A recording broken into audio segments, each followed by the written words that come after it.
Est-ce que vous allez alors partir? Vraiment, si on va vous recaser, est-ce que vous allez partir? On a une expérience, une grosse expérience donc, sur les personnes qui ont été envoyées à aller s'installer ailleurs, qui ont complètement refusé pour faire les bordures de route. Emmanuel Tchongon avec nous ce matin, 35 ans dans ces métiers, un peu plus même d'ailleurs aujourd'hui. Il a fait le tour du monde, il a expérimenté un ensemble de choses. Et aujourd'hui, on va peut-être parler de cet élément. Emmanuel, bonjour. Bonjour. How are you today? Ça va bien, Emmanuel.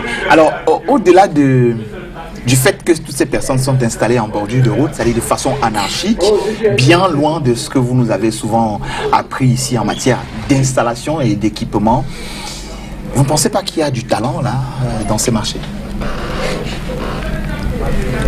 Oui, quelque part, oui, mais il faut voir la définition du talent. Et n'est pas juste sur l'acte, il est sur l'aboutissement également. Quand vous allez dans un bon spectacle où un musicien fait une présentation impressionnante, vous sortez de là vivant quand même.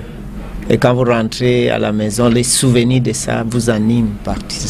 Là, c'est un talent qui est en même temps une piège. Donc, j'aimerais que le talent va jusqu'au bout, parce que ça va valoriser 10 fois plus les capacités. Donc, effectivement, c'est une masse qui m'intéresse personnellement et j'ai beaucoup d'admiration, j'ai beaucoup de réflexion. Je pense que c'est une réflexion qui doit être faite de façon communautaire, c'est-à-dire il faut une réflexion sérieuse de la ville par rapport à cette groupe en fonction des différentes couches.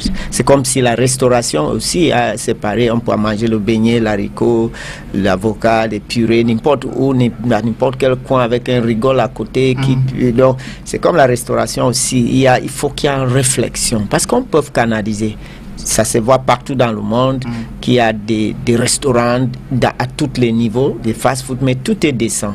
D'autres même ambulants, mobiles, différents. Donc, ces choses peuvent être cadrées par une réflexion globale du décor de la ville. C'est-à-dire, on s'assoit et on conçoit une décor de la ville.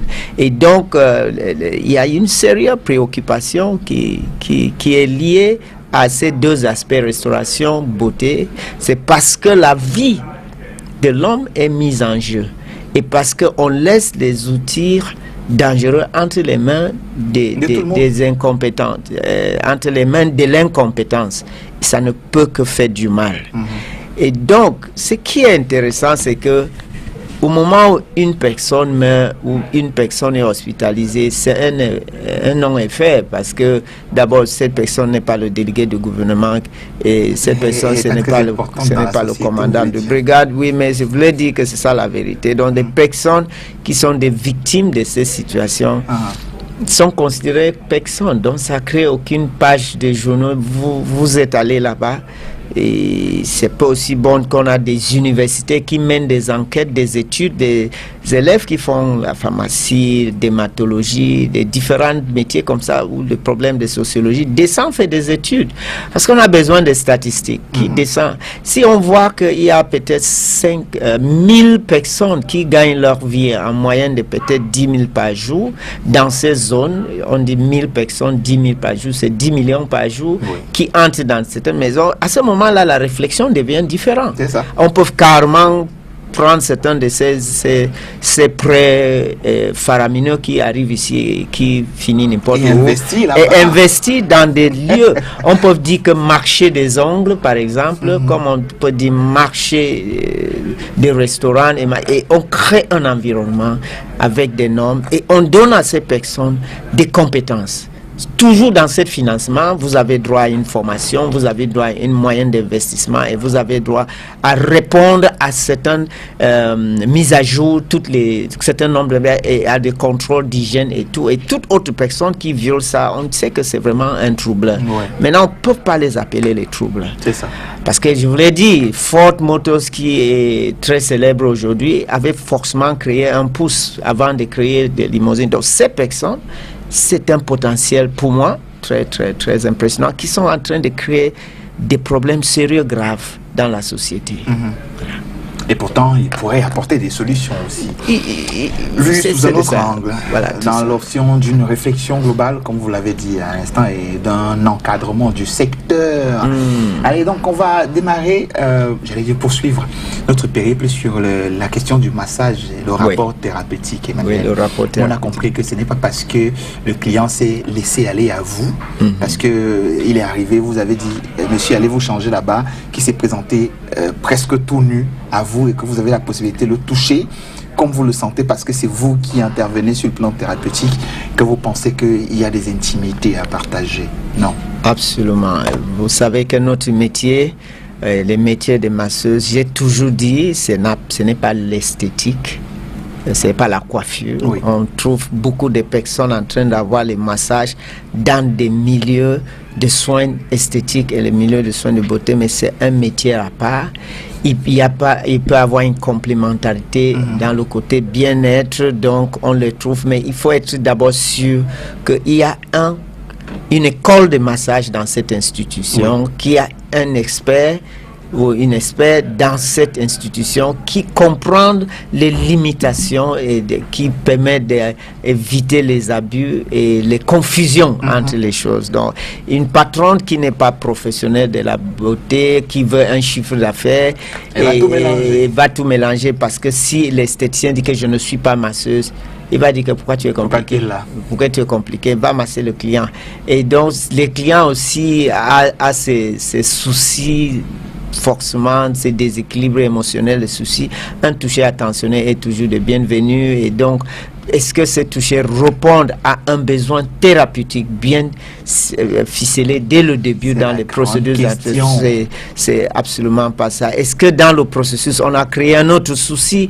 Personne n'est capable de répondre à cela. Donc, notre voyage, c'est vraiment à la place d'éduquer le public, parce que la responsabilité est celle aussi du client qui s'affiche n'importe où. Si tu pars aux boulangeries pour acheter le ciment, ça veut dire que tu as un problème d'orientation et de là où on cherche quoi.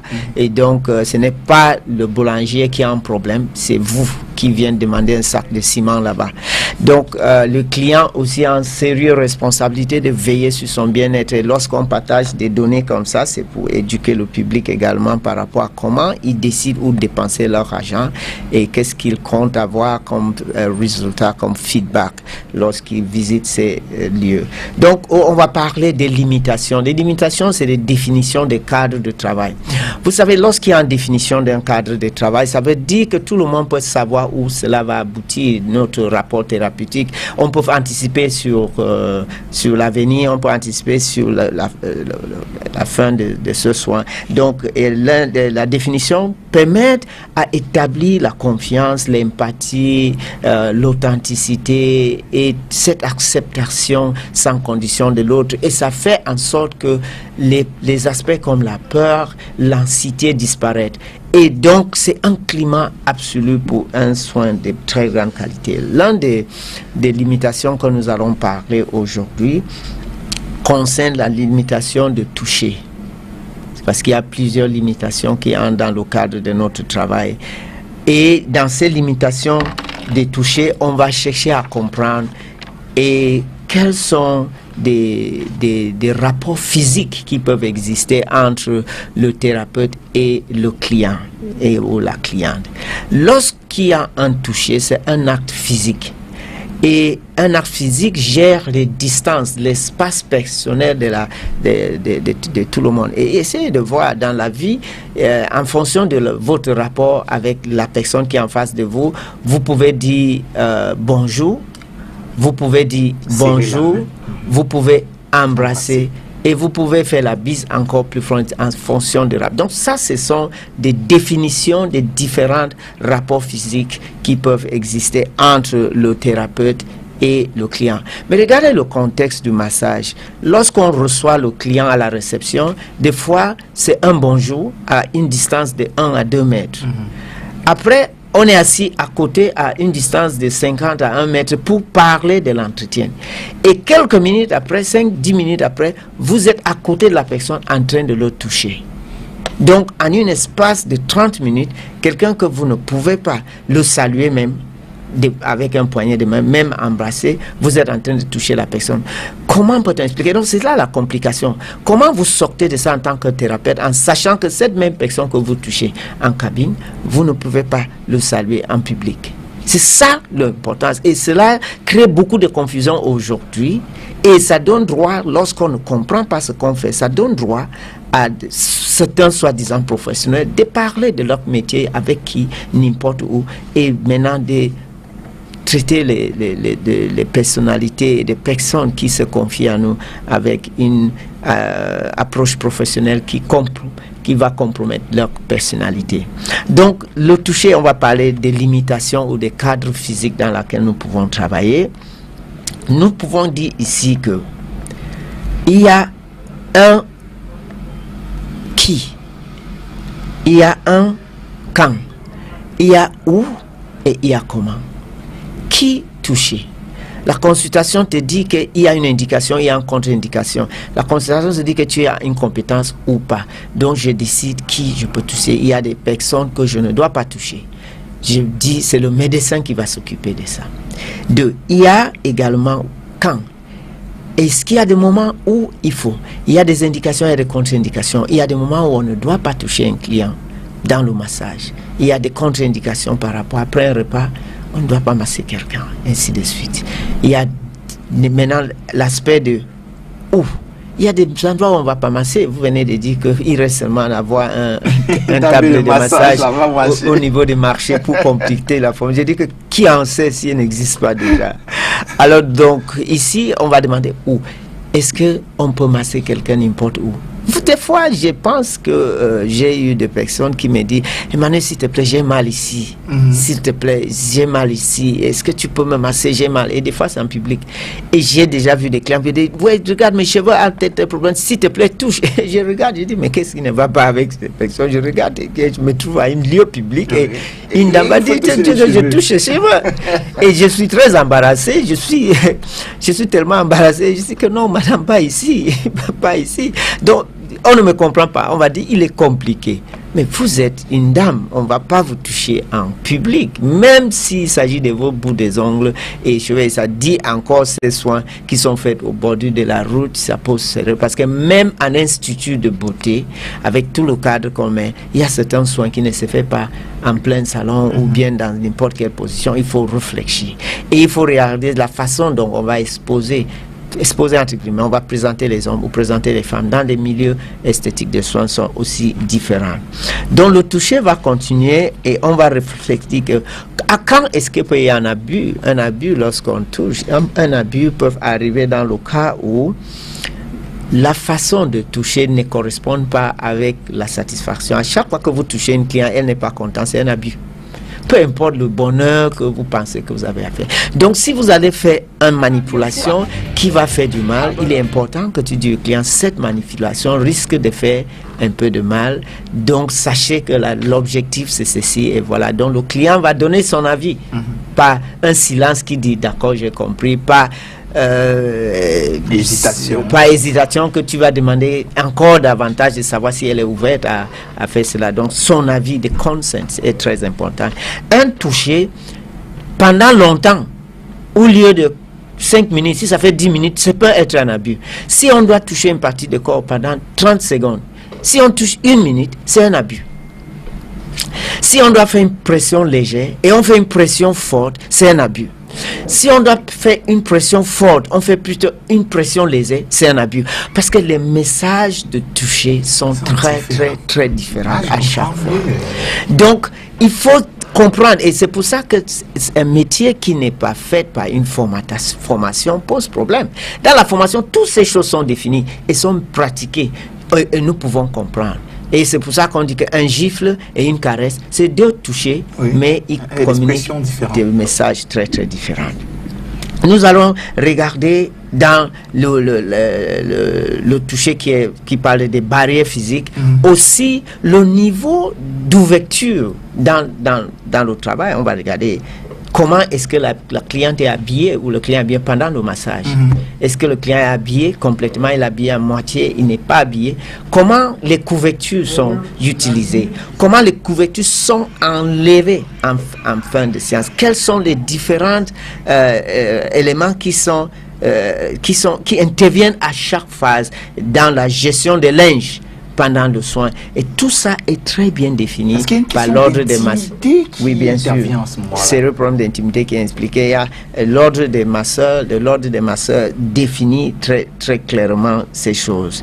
Et puis, il faut aussi demander la durée de la séance du massage. Ce temps que vous êtes en contact avec la personne. Il faut aussi demander comment la séance commence. Il y a des techniques pour commencer la séance.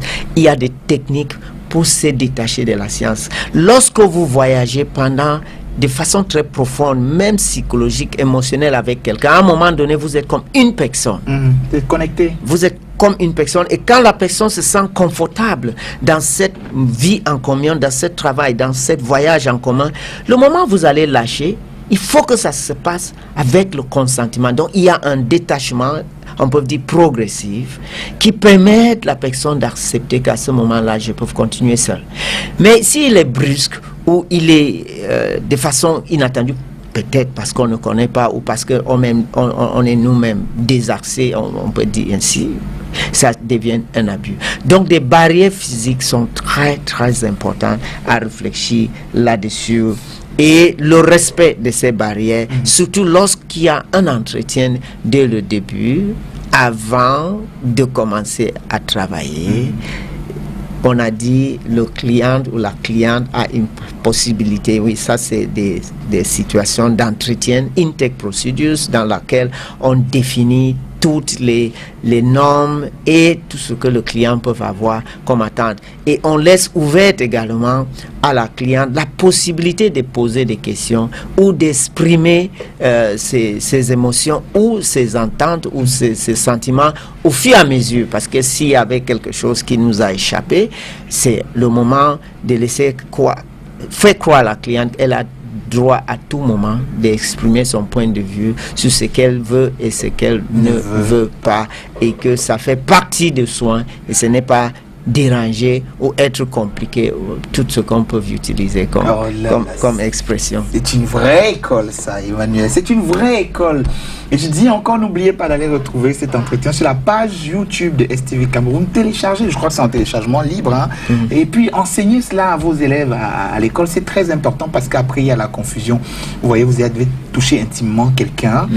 Le contact s'est fait, la connexion s'est faite. Au moment de le lâcher, et peut-être il maintient votre main. Les esprits pervers commencent à se développer. On parlera justement prochainement comment gérer un peu cet état des choses. Mais on comprend que c'est parce que les limites parfois n'ont pas été respectées. Lorsqu'on aurait traité, il y a des barrières financières, des barrières émotionnelles, il y a des barrières de communication, il y a tous les cadres vont être définis. On a parlé de cadre physique qui est la distance qui est entre nous et comment ces distances sont gérées. On va gérer toutes les différentes cadres de travail et à la fin, vous allez voir que tout de suite, on va savoir quand on est en train d'abuser. Merci beaucoup, Emmanuel. On se retrouve jeudi prochain. Oui, et il faut la page YouTube d'Emmanuel Changon également. Voilà, super. Good Morning Cameroun, c'est terminé pour aujourd'hui. Rendez-vous demain 7h pour une nouvelle matinale. Bonne journée, salut.